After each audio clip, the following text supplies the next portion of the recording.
Ketu in first house. The placement of Ketu in Ascendant would bestow the native with most of the Ketu impacts, which would be both pleasant and adverse, as they would bring both positive and negative effects to the native's life. Besides this, the presence of Ketu in first house is the most explicit expression of difficulties in life. The native having Ketu in first bhava would reach good heights in the professional arena and would attain good affluence, but he or she would require to work very hard and would need to put much endeavor, as there would be much impediments in the path throughout the life of the native. The native in first house would receive growth, but her life would lack the presence of peace, as he or she would be compelled to distress. These natives would confront much perspiration. The natives of Ketu in Ascendant are perceived to possess weaker composition of mind, besides which they would carry fragile personalities. These people would lead a tensed life, as they are prone to unreasonable stress due to variant reasons, besides which they would require to struggle for almost everything they would wish in their life. Apart from this, Ketu in first house would bring health problems to the spouses of the natives, and there will be some ups and downs in the conjugal path of the native which would bring anguish to the person. Ketu in Aquarius. The ruling planet of Aquarius is also Saturn, and both are friendly to each other. Saturn is the significator of detachment from the materialism, and Ketu is also associated with spiritual liberation. People born with Ketu in Aquarius are quite learned and understand the reality of life. But despite this knowledge, they struggle to get rid of their desires. Ketu in Aquarius gives never-ending desires to the person. Saturn also relates to social service, and so does Aquarius. Ketu's placement further aggravates one's inclination towards benevolent tasks. Ketu is an airy planet, and when it is positioned in Aquarius, the native tends to make unrealistic plans and has unnecessary desires. This position of Ketu also makes the native prone to ear-related problems. These people get success in life, but belatedly. They are quite strict and stubborn in nature. It is quite difficult to convince them to make a change against their wish. These people also inherit health issues from their family. Their relationship with friends and their own children does not flourish much. Instability in income is also possible for these natives. Ketu in Aquarius also boosts one's chances to travel abroad. Ketu in second house. The shadow planet Ketu is another most malefic planet in the astrological arena, besides which the placement of Ketu in second house would provide variant impacts depending upon the other planetary placements in the horoscope chart, as the benefic position of Ketu could take the native towards financial and professional heights, while the adverse placement could bring malefic effects of Ketu. The second house is ruled by Moon, who will also give results according to the placement of Ketu. The benefic placement of Ketu in second house would bestow the native with good affluence along with benefits of paternal affluence and property, but Moon will bring adverse impacts. He or she would be needed to travel a lot, and most of them would bring benefits to the native. Apart from this, the malefic placement of Ketu in second house would take the native towards wandering to places without any benefit from the same, besides which the native would have a good income, but the expenditures will also be high and lavish. On the other hand, the placement of Sun in 12th bhava will make the native begin to work after 24 years at a good phase of life, besides which the exalted placement of Jupiter in the second bhava along with Ketu would brings really high income to the native. Besides this, the placement of Moon or Mars in the 8th house would bring shorter lifespan to the native along with serious problems at the age of 16 or 17 octoseconds, while the empty 8th house would also bring malefic effects from Ketu. These people having Ketu in second house should follow some remedies to reduce the malefic impacts of Ketu, which comprises visiting temples and worshipping deities with true core and putting the tilak of turmeric and saffron over the head. He or she should stay away from adultery and should not get much involved in worldly pleasures. Ketu in Pisces. Pisces is a water sign ruled by benevolent Jupiter. Pisces is a sign of intuition and imagination. And when mysterious Ketu is placed in it, the native has a tendency to get lost in the dream world. Ketu doesn't have a mind of its own, since it is the dragon's tail. In Pisces, it makes the native irresolute and double-minded. This is, however, a good position concerning spiritual development. Such people tend to be quite meditative and spiritually inclined. This is also a good placement for religious and foreign travels. People with Ketu in Pisces tend to have a dreamy disposition. These people often suffer from problems related to eyes and ears. They are fond of traveling and are quite interested in religion and occult subjects.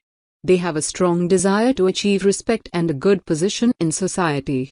They are quite humble and helpful in nature.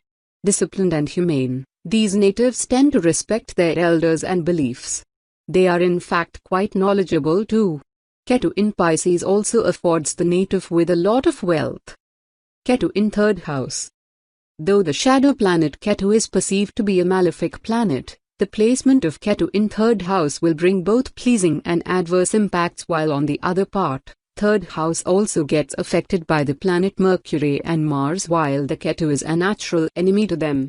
So on the impacts of this placement entirely depends upon the other planetary placements in the horoscope chart. If the placement of Ketu in third house becomes benefic in the third house, then the native would be blessed with good children and would be a generous and kind person from the core. He or she would be spiritual in her beliefs. Apart from this, the placement of Mars in the 12th power will affect the Ketu in third house and will bring a son to the native before her 24 yoctoseconds of age, who would become a reason for the good life, and that is for the long period of life of the native. The placement of Ketu here brings a profession including much traveling to the native, while the malefic placement of Ketu will make the native wander and travel useless and pointless. Besides this, the malefic placement of Ketu in third house will bring some financial losses to the person, with some part lost in legal matters. The native could go apart from her spouse or sister-in-law/brother-in-law. Besides this, the native would receive troubles from her brother's side and will possess much distress and agony, as there would be much difficulties in her life path and lack of peace would prevail. In the end, the native should put tilok, mark of saffron, every day over his head. He or she should wear something of gold and should offer jaggery and rice in flowing water to the Almighty. These rituals will help the native win over the malefic effects of this placement to a good extent. Ketu in Aries. Aries is a sign ruled by Mars, which shares a good rapport with Ketu as per Vedic astrology principles. Ketu, in fact, is said to give results like Mars. Ketu is dragon's tail. It is considered to be headless in Hindu mythology. People born with Ketu in Aries are not mindful of their actions and speech.